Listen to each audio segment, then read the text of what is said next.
Звыш 800 членов объединовая першасная профсоюзная организация предприемства «Брест-Водоканал». Пытание социальной обороны працоўных, аховы працы, организации горячего харчевания. Тут поспехово вырашаются. Старшыня правкама Виктория Савина означает, помеж наймальниками и профсоюзами на предприемстве наладженный добрый диалог. По итогам 2018 года первичная профсоюзная организация заняла первое место в областном конкурсе на организацию состояния охраны труда на предприятии.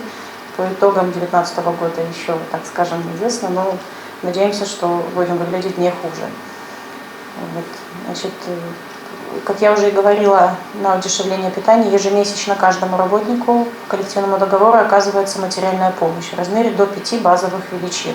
Вот, являясь председателем молодежного совета, эта тема особо интересует.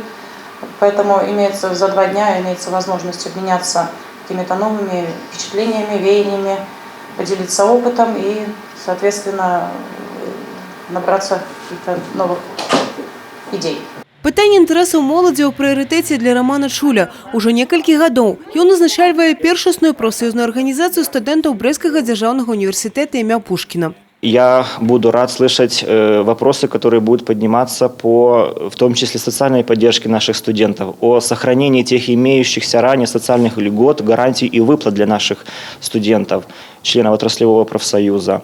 Ну и, конечно же, меня не могут не волновать вопросы молодежной политики. Программа форума насычаная. Так само разглядаются и пытания программы деятельности Федерации профсоюзов Беларуси на 2020-2025 годы. Евгения Мороз, Тигран Акопян, Сергей Матвейчук, телерадиокомпания «Брест».